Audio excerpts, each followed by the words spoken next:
시청자 여러분 안녕하십니까? 9시 전북권 뉴스입니다. 전주 을 국회의원 재선거를 앞두고 불법 선거 의혹이 제기가 됐습니다. 유권자에게 농산물을 나눠준 선거 캠프 관계자들을 경찰이 붙잡아 조사하고 있는데 후보 간 공방이 벌어지고 있습니다. 안승길 기자입니다. 전주 을 국회의원 재선거 후보자 법정 토론회. 무소속 임정엽 후보가 준비한 사진을 꺼낸 뒤 갑자기 금품 선거 의혹을 제기합니다. 그런데 오늘 이 부분에 관해서 아마 적발이 된 걸로 들었습니다. 그래서 저는 잠깐만요. 적발이 됐습니까? 진보당 강성희 후보 측이 유권자에게 선거법이 허용하지 않는 농산물을 제공했다는 건데 실제 이날 저녁 경찰이 공직선거법 위반 혐의로 강 후보 측 자원봉사자와 선거운동원 각각 1명을 긴급 체포했습니다. 전주시 삼천동 일대 상가 등을 방문해 보리를 건넨 혐의입니다. 유권자 측이 상대 후보인 임 후보 캠프에 이와 같은 사실을 알린 뒤 경찰에 신고한 거로 파악됐습니다. 강 후보 측은 혐의 사실을 강하게 부인했습니다. 자원봉사자가 직접 재배한 판촉용 보리를 삼천동에 있는 거래처를 찾은 길에 주변 상가 4곳에 홍보 차원에서 건넨 것이라 설명했습니다. 또 선거운동원이 자원봉사자와 한 차례 동행했을 뿐 캠프 측이 이에 개입한 부분은 전혀 없다며 토론에서 허위 사실을 공표한 임 후보를 고발 조치하겠다고 밝혔습니다. 선거판이 불리해지자 있을 수 없는 어떤 정치 공작 냄새가 나는 이런 상황까지 발생한 것에 대해서 도저히 이건 용납할 수가 없고. 진보당은 또 경찰이 영장과 미란다 원칙 고지 없이 불법 연행하고 변호인 접견마저 막았다며 체포한 자원봉사자와 선거운동원을 석방하고 선거 개입에 대해 사과할 것을 요구했습니다. 임 후보 측은 금품 살포 의혹 제기에 이어 강 후보의 사퇴를 주장하고 나서 두 후보 간 공방이 선거 판도에 어떤 영향을 미칠지 주목됩니다. KBS 뉴스 안승길입니다. 전주 을과 군산 나 선거구에서 각각 국회의원과 시의원 1명을 뽑는 4.5 재선거 사전투표가 내일과 모레 이틀간 이뤄집니다. 선관위가 마련한 사전투표소에서 오전 6시부터 오후 6시까지 진행되고 코로나19 확진자는 다음 달 1일 오후 6시 30분부터 오후 8시 사이에 투표할 수 있습니다. 투표소는 중앙선관위 누리집을 통해 확인할 수 있습니다. 다음 달 5일 국회의원 재선거를 앞둔 전주 을 지역 유권자 의제 기획 보도 마지막 시간입니다. 국회의원이 할 일 가운데 중요한 게 바로 법을 만드는 거죠. 이번 재선거에 나선 후보들은 첫 번째 법안으로 무엇을 생각하고 있을까요? 서승신 기자입니다. 국민의힘 김경민 후보는 1호 법안으로 전주를 디지털 경제 중심지로 만드는 특별법을 구상하고 있습니다. 종합경기장을 디지털 플랫폼 지원센터 그리고 효천지구에 전주과학기술원을 설립을 해서 이 특별법에 담도록 하겠습니다. 진보당 강성희 후보는 대출금리 인하 3법을 1호 법안으로 검토하고 있습니다. 첫째로 대출금리 원가를 공개하도록 하겠습니다. 둘째로 법정 최고금리를 15%로 인하하겠습니다. 셋째로 횡재세를 도입해서 서민부터 살리겠습니다. 무소속 임정엽 후보는 저출산 문제를 해결하기 위한 세제 개편과 관련 부처 신설 법안을 고민하고 있습니다. 세제도 개편하고 부모 중 육아 담당 1명에게 육아 수당을 주어서 사회적 분위기를 높여야 될 것 같습니다. 이런 일을 하기 위해서 출생 지원부를 신설하는 법안을 발의하겠습니다. 무소속 김광종 후보는 나이든 부모를 모시면 200만 원을 주는 효도수당과 자녀 1명당 100만 원을 지급하는 육아수당 법안을 낼 생각입니다. 그러면 부모 모시고 자녀 있으면 300만 원이 들어오면 한 부부 중에 1명은 부모도 돌보고 자식도 돌보면서 너무 화목한 가정이 될 수 있습니다. 무소속 안혜욱 후보는 현 정부를 심판하는 법안을 제출하겠다고 밝혔고 법률을 지키지 아니하고 그것은 시행령으로 나라를 다스린다든지 검찰 독재로 다스리는 이런 부분에 대해서는 그건 탄핵을 100번이 되어도 지당하다고 생각하기 때문입니다. 무소속 김호소 후보는 전북특별자치도법 후속 법안을 누구보다 먼저 내는 게 목표입니다. 무소속인 제가 내야 여야 간의 첨예한 그런 정쟁 속에서 거부감 없이 통과시킬 수가 있다. 그래서 무소속인 제가 꼭 전라북도 특별자치도법 제1호 법안으로 내고 싶습니다. 국민을 대표해 입법과 국정을 감시할 의무가 있는 국회의원. 전주울 재선거에서 과연 누가 주인공이 될지 관심이 쏠리고 있습니다. KBS 뉴스 서승시입니다. 최경식 남원시장이 전국 기초단체장 가운데 두 번째로 많은 재산을 보유한 것으로 나타났습니다. 오늘 관보에 공개된 공직자들의 재산을 보면 최 시장은 215억여 원을 신고해서 서울 강남구청장에 이어서 전국 기초단체장 가운데 두 번째, 전체 공개 대상 가운데는 7번째로 재산이 많았습니다. 재산이 가장 적은 전북지역 기초단체장은 강임준 군산시장으로 1억여 원입니다. 김관영 전북도지사는 지난번보다 1억 원가량 줄어든 28억여 원, 서거석 전북교육감은 10억 원가량 늘어난 마이너스 5,900여만 원을 신고했습니다. 현대중공업 군산조선소가 재가동을 시작한 지 반년이 다 돼가고 있습니다. 세계적인 조선 경기 호황에도 군산조선소의 인력 부족은 여전해서 전라북도가 대책 마련에 나섰습니다. 오중호 기자가 보도합니다. 버튼을 눌러주십시오. 지난달 200톤의 선박블록을 실은 바지선이 처음 출항했습니다. 지난해 10월 군산조선소가 가동을 재개한 지 넉 달 만입니다. 하지만 인력 부족으로 올 한 해 10만 톤 목표 달성이 쉽지 않습니다. 정부는 청년 취업자의 인건비와 수당을 보조하고 근속자 공제금을 적립해주는 한편 승연자 고용기업엔 장려금을 지급하기로 했습니다. 국내 신규 인력의 유입 확대를 위해 인력 양성 프로그램과 장기 근속을 위한 인센티브 제공을 더욱 확대하겠습니다. 하지만 군산조선소의 필요 인력 900명 가운데 아직 300명이 부족한 상황. 한때 가동을 멈췄을 때 다른 업계로 대거 이동한 데다 상대적으로 낮은 임금 등으로 기피 현상이 여전합니다. 울산 도크가 3년치 분량이 다 찼다고 그럽니다. 수치상으로는 다 찼는데 실질적으로 지금 여기 전무님 오셨는데 아마 큰 걱정일 것 같습니다. 사람이 없다는 겁니다.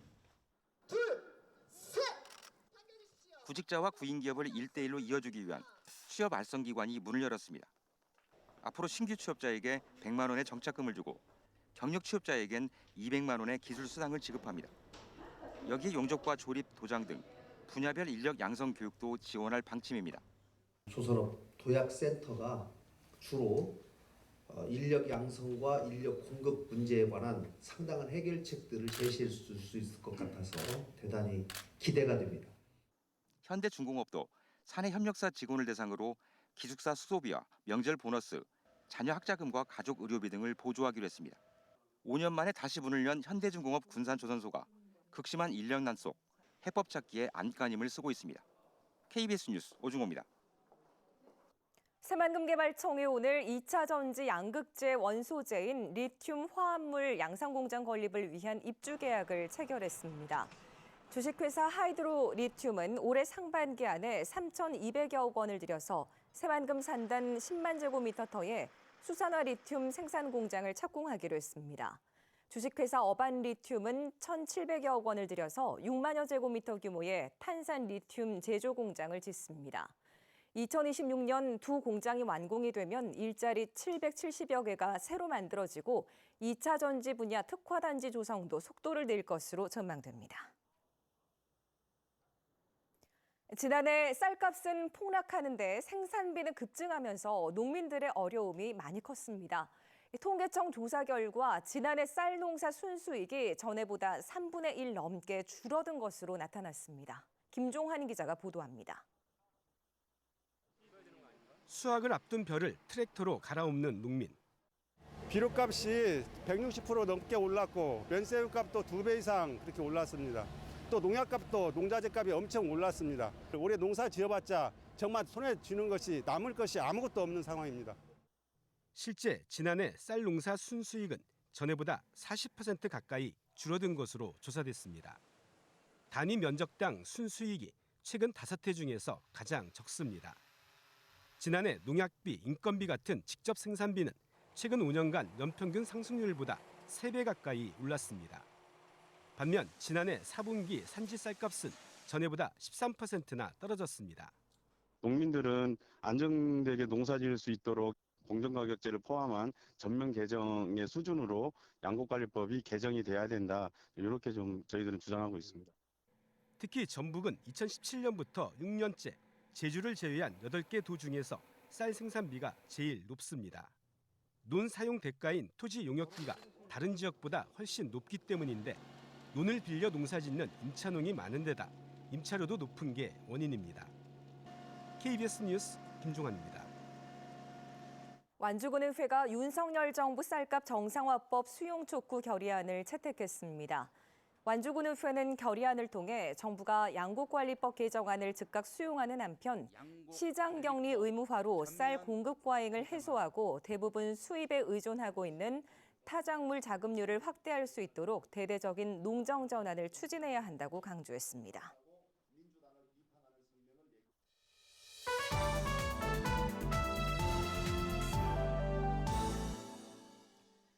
네, 문화K입니다. 문화K는 매달 한 차례 지역의 문화가를 읽어가는 사람들을 만나볼 예정입니다. 오늘은 지역 예술가들, 또 주민들과 손잡고 오래된 동네에 문화예술의 씨앗을 심고 있는 뜻밖의 미술관 김성혁 센터장을 이수진 기자가 만나봤습니다. 수십 년 동안 성매매 업소에 붉은 등이 밤을 밝혔던 거리. 성매매 업소가 하나둘 떠난 자리엔 미술관이 둥지를 틀었습니다. 뜻밖의 미술관 개관부터 지금까지 센터장을 맡아온 김성혁 씨. 올해로 3년째 전주시에서 미술관을 위탁받아 운영하고 있습니다. 어떤 활동들을 하는지를 듣고 싶어 하셨던 분들이 주민분들이었고요. 처음에는 예술가 중심, 창작 중심의 프로젝트들이었다라고 하면 그게 해가 바뀔수록 약간 주민 중심, 뭐 이런 식으로 좀 바뀌게 됩니다.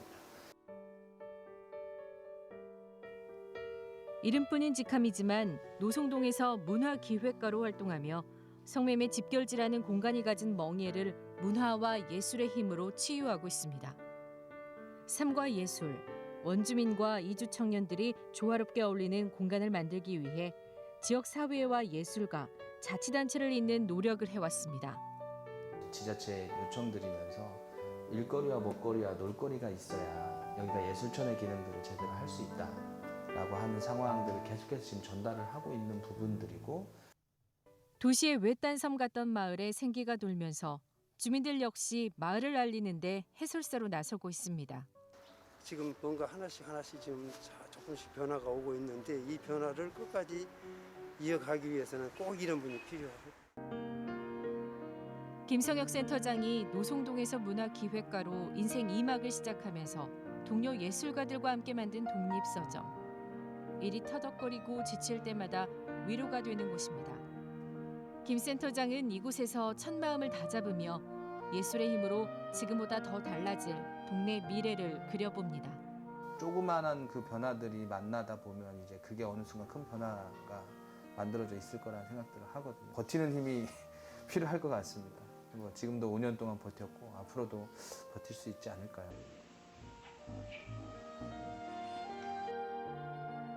KBS 뉴스 이수진입니다. 제24회 전주국제영화제가 개폐막작을 공개했습니다.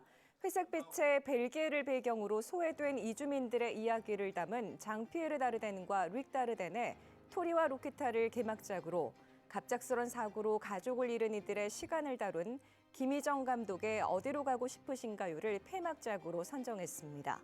영화제는 다음 달 27일부터 5월 6일까지 이어지고 42개 나라의 작품 247편을 상영합니다. 청산 절차를 밟고 있는 남원 서남대가 새롭게 태어날 수 있는 길이 열렸습니다.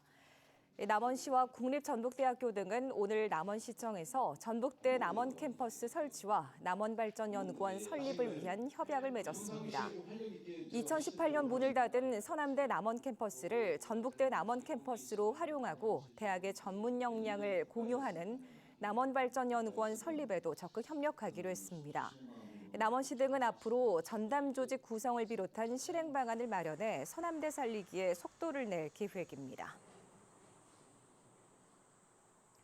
전교조 전북지부는 논평을 내고 전북교육청이 학생 해외 연수를 추진하는 과정에서 학생 선정과 예산 문제 등에서 많은 우려점을 낳고 있다며 민주성과 공정성, 투명성을 담보하려면 전교조 등 교원단체들과 협력하는 과정이 필요하다고 주장했습니다. 연수 규모가 2,400여 명에 이르고 일부는 학기 중에 진행을 하다 보니 교육청과 학교 인력으로는 감당하기 어려워 보이고 일부 학교는 남은 교사들의 업무 가중과 학생 지도 소홀마저 우려된다고 지적했습니다. 코로나19로 3년 동안 중단이 됐던 벚꽃 축제가 올 봄에는 전북 곳곳에서 잇따라 펼쳐집니다. 9시 전북권 뉴스를 마칩니다.